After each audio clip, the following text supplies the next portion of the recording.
Imagine being a child growing up in the middle of a temple, surrounded not by toys and schoolbooks, but by the sound of prayers, the glow of oil lamps, and the voice of priests. That was Samuel's world. Samuel wasn't an ordinary boy. From the very start of his life, he was set apart for something bigger than himself. His mother, Hannah, had prayed for a son and promised that if God gave her one, she would dedicate him to serve the Lord all his life. And so, when Samuel was still very young, he was brought to live at the temple in Shiloh under the care of the high priest, Eli. Now, try to picture Samuel as a boy. He was probably small, curious, and full of energy like most kids. But instead of spending his days chasing sheep in the fields or playing games with other children, he was busy helping around the temple. He might have carried firewood, polished lamps, or swept the stone floors. Every little task he did was an act of service. And yet, Samuel wasn't special just because of where he lived. What really stood out about him was his heart. He was respectful to Eli, eager to help, and willing to obey. He didn't complain about his chores or run away when things were hard. He was learning, little by little, what it meant to serve God faithfully, even in small things. But here's the thing, at that time in Israel, hearing from God was very rare. People weren't receiving visions or messages. The nation was going through a spiritually silent season. And Eli, though a priest, was getting old and weak. His sons, who were supposed to serve as priests after him, were corrupt and disobedient. They were more interested in abusing their position than honoring God. Into that world, God placed Samuel. A boy. Young, ordinary, and still growing. No one knew yet that this little helper would become one of the greatest prophets Israel had ever seen. One quiet night, Samuel went to bed as usual. The temple was calm. The sacred lamp was still burning softly, casting warm light against the stone walls. Eli, now nearly blind and very old, was lying down in his room nearby. Samuel curled up to rest, not knowing that this night would change his life forever. Then, out of the silence, he heard a voice. Samuel. He sat up quickly. It was so clear, so real. He thought Eli must have called him. So he ran to the old priest and said, "Here I am. You called me." But Eli looked confused. "I didn't call you, my son. Go lie down again." Samuel must have wondered if he'd imagined it, but he went back to bed. Moments later, the voice came again. Samuel. He jumped up and ran to Eli. "Here I am. You called me again." But once more Eli shook his head. "No, my son. I did not call you. Go lie down." Now Samuel was puzzled. Twice he had heard the voice. Twice Eli had denied calling him. But still, he obeyed and returned to bed. And then, a third time, the voice called, "Samuel." Again he rushed to Eli. By now, Eli realized something remarkable was happening. It wasn't a dream. It wasn't confusion. The Lord himself was calling the boy. Eli told Samuel, "Go and lie down again. And if you hear the voice, say, 'Speak, Lord, I'm listening.'" So Samuel returned to his bed, his heart pounding. Imagine the mixture of excitement and nervousness he must have felt. Was God really calling him? Could it be true? Then it happened once more. "Samuel. Samuel." And this time, Samuel didn't run to Eli. Instead, he whispered the words he had been taught, "Speak, Lord, I'm listening." And God spoke. The message Samuel heard was not an easy one.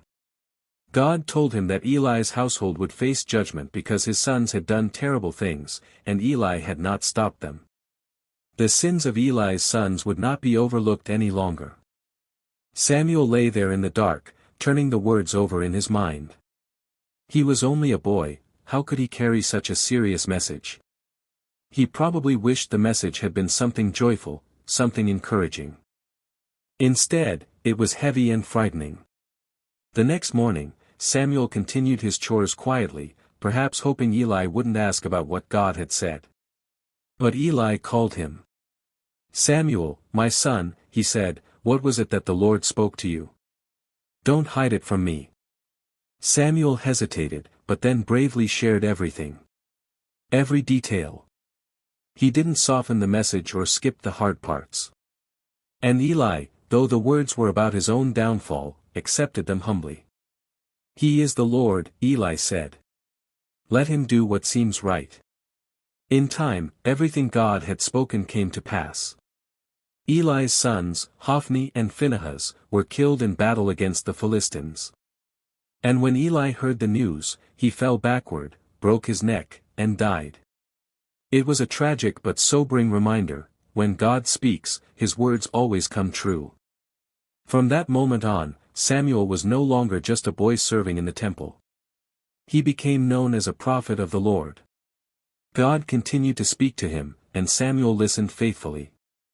Soon, all of Israel recognized that God's hand was upon Samuel's life. Samuel grew into a man who played a central role in Israel's history.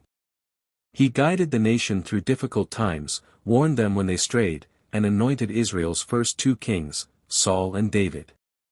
But his story began with something very simple: a child's willingness to listen. Think about it.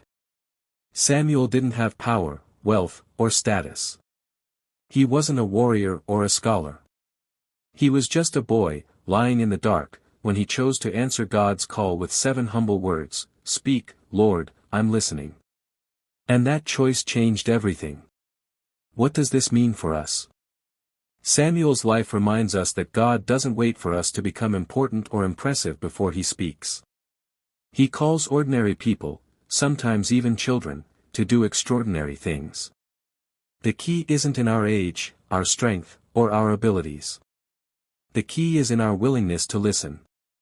In our world today, listening isn't easy. There's noise everywhere, phones buzzing, screens flashing, schedules pulling us in 100 directions.